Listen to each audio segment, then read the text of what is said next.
टोंक का प्राचीन समय में क्या नाम था? आपका नाम विष्णु है। आप विष्णु जी के 10 अवतार के बारे में बता सकते हैं मुझे? जी सर।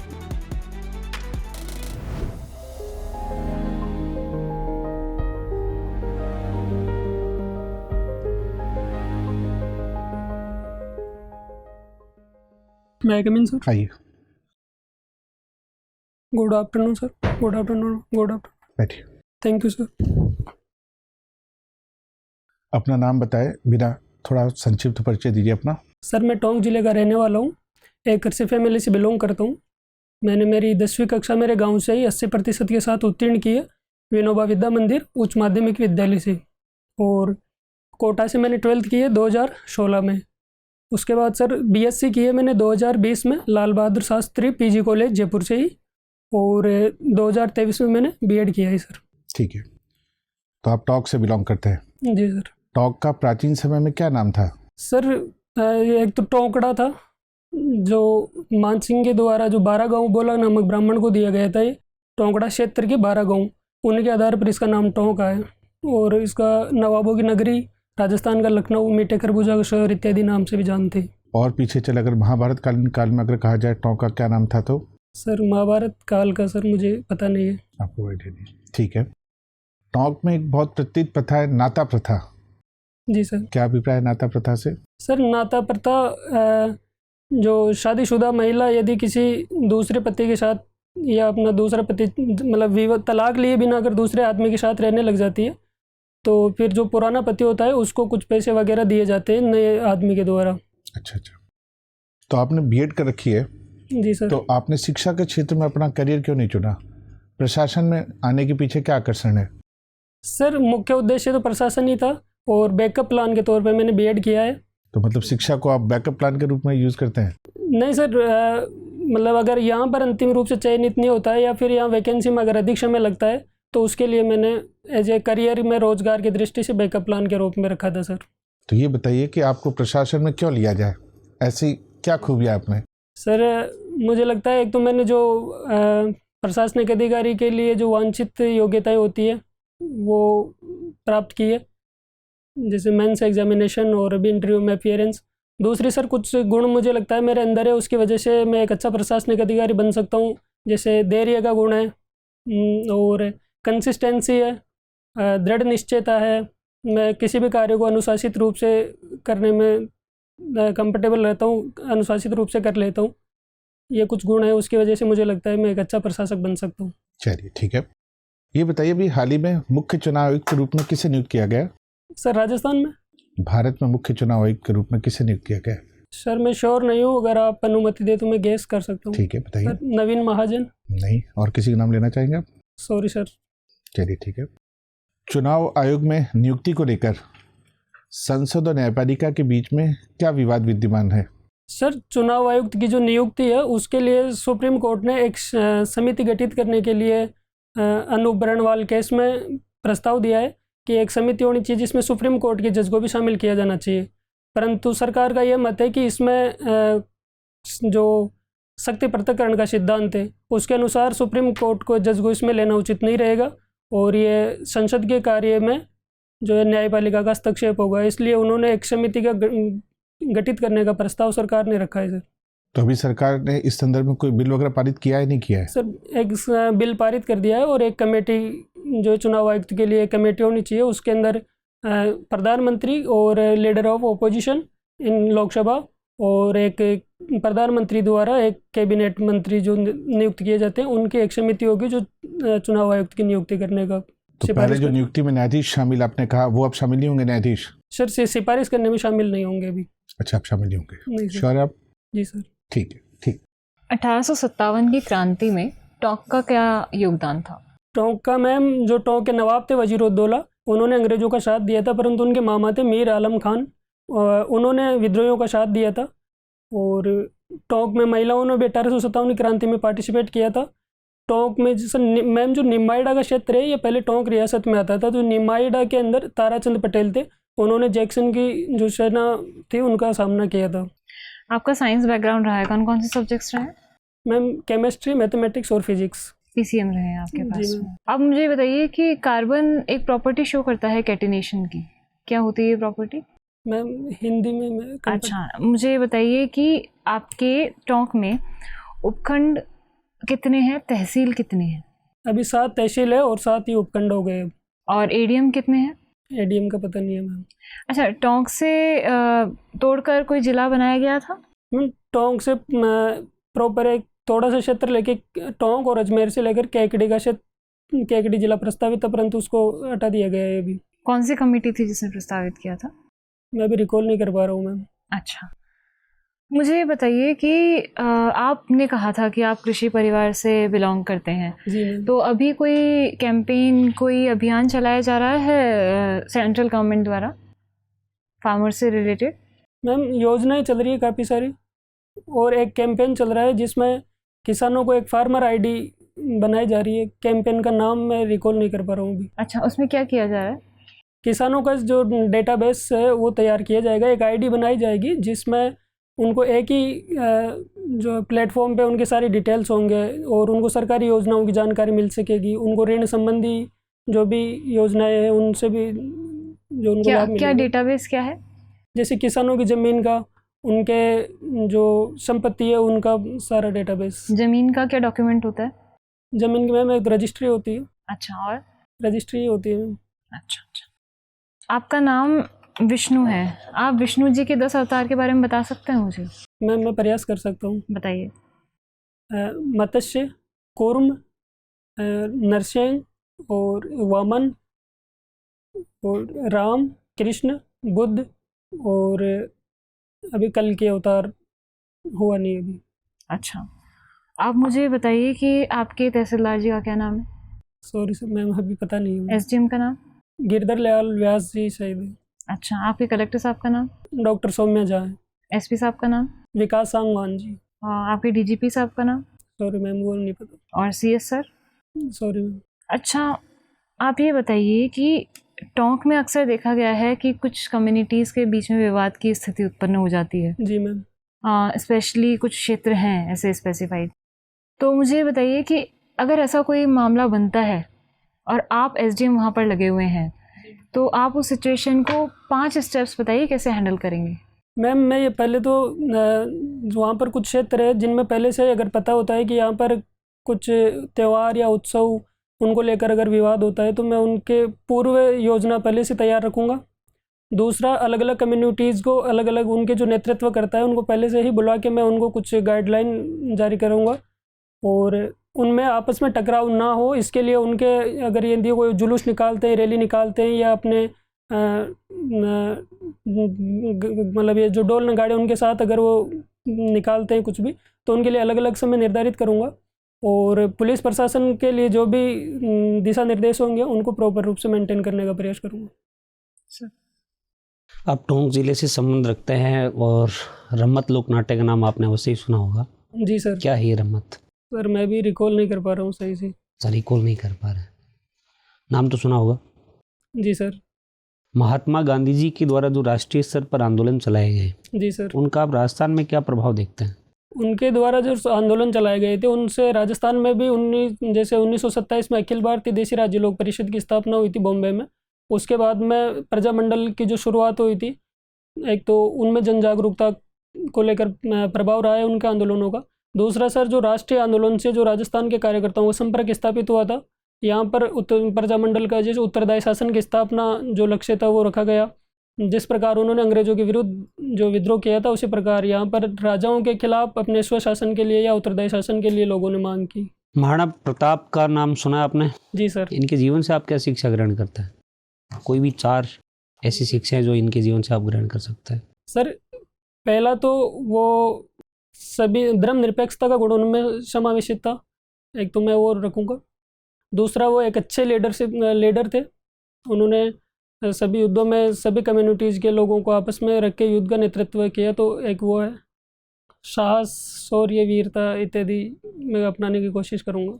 महाराणा प्रताप के समकालीन मारवाड़ के एक शासक है राव चंद्रसेन। जी सर। वे भी आजीवन संघर्षरत रहे मुगलों के साथ में। जी सर।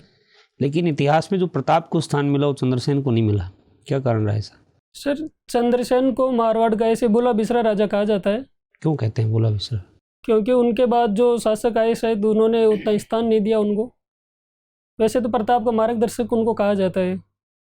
यही मैं पूछना चाह रहा हूँ कि जो स्थान प्रताप को मिला, जबकि चंद्रसेन भी आजीवन अधीनता स्वीकार नहीं करते हैं, जो प्रताप ने भी नहीं की। सर कुछ कारण है, जैसे एक तो उनका जो अकबर के विरुद्ध विद्रोह था वो उनकी मृत्यु के साथ ही समाप्त हो गया था, और दूसरा जैसे महाराणा प्रताप का विद्रोह उनकी मृत्यु के बाद उनके बेटे ने जारी रखा, लेकिन उनका समाप्त हो गया था, एक तो इसलिए।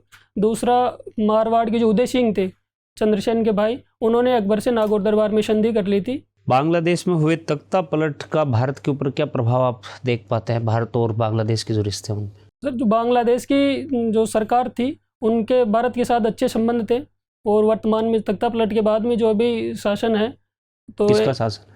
अभी सर सेना का शासन है। सेना का शासन? शायद मुझे प्रॉपर रूप से ध्यान नहीं है सर उसका। अच्छा जी। ड्रैगन अंतरिक्ष यान का नाम सुना आपने? सॉरी सर, नहीं। नहीं आपके क्षेत्र में कौन सी बोली बोली जाती है?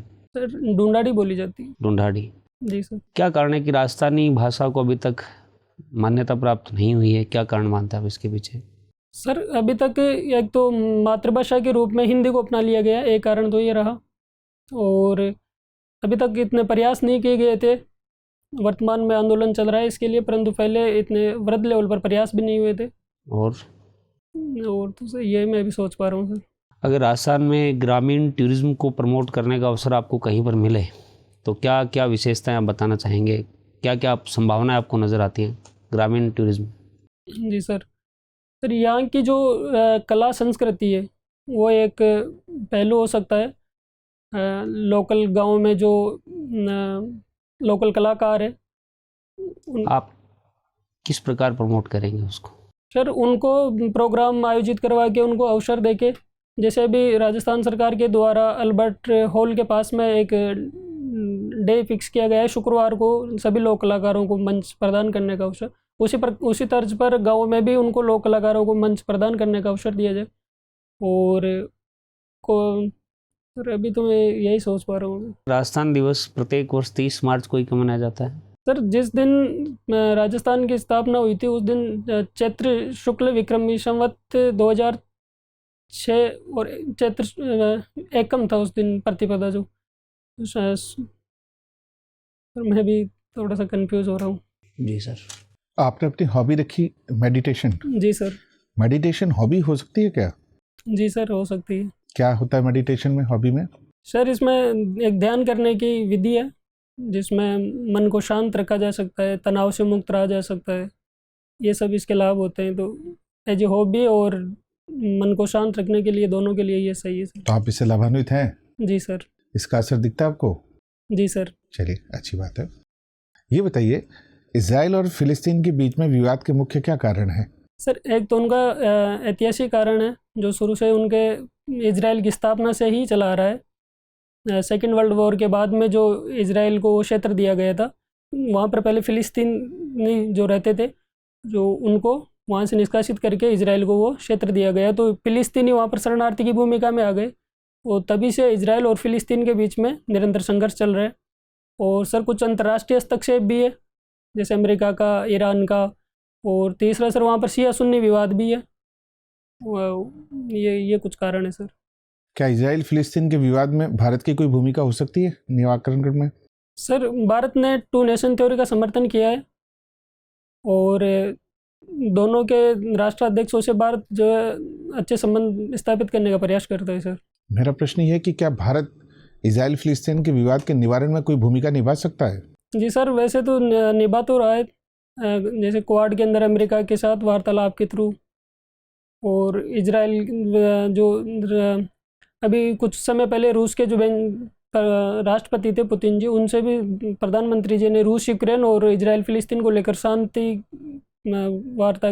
का प्रस्ताव रखने का जो है बात की थी। तो सर शांति आग्रह किया जा सकता है सर। ठीक है। भारतीय विदेश नीति के समक्ष वर्तमान में 2 प्रमुख चुनौतियां कौन सी है?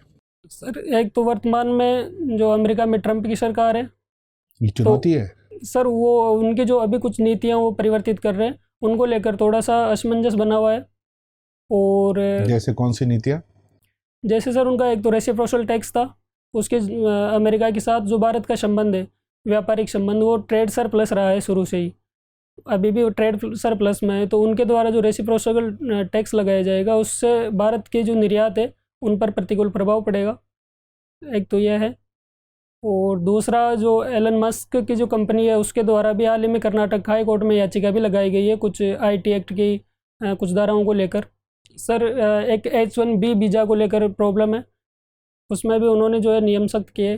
तीसरा सर, जलवायु परिवर्तन को लेकर ट्रम्प की जो आक्रामकता है, वो थोड़ी सी विकासशील देशों के लिए न्यायोचित नहीं है।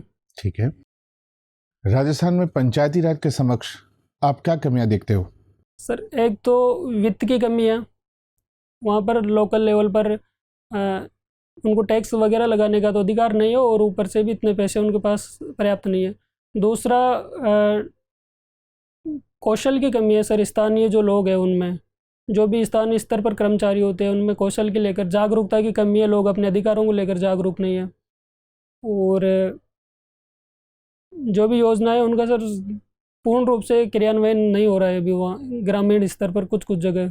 राजस्थान सरकार के द्वारा शिक्षा के क्षेत्र में संचालित किन्हीं प्रमुख 4 योजनाओं को बताइए। सर, महिलाओं के लिए हैं, जैसे कालीबाई बील बालिका मेधावी छात्रा स्कूटी योजना है, और एक अभी इंदिरा प्रियदर्शनी पुरस्कार भी है, और एक मुख्यमंत्री राजश्री योजना है, और अभी सर यही रिकॉल कर पा रहा हूँ। ठीक है। अभी पद्म पुरस्कारों की उद्घोषणा हुई है। जी सर। उसमें राजस्थान से कितने व्यक्तियों को पद्मश्री पुरस्कार मिला है? सॉरी सर, ये मुझे पता नहीं है, अभी मैं पता करूँगा ये जाके। चलिए, ठीक है, आपका इंटरव्यू, आप जा सकते हैं। Thank you sir. Thank you ma'am. Thank you sir.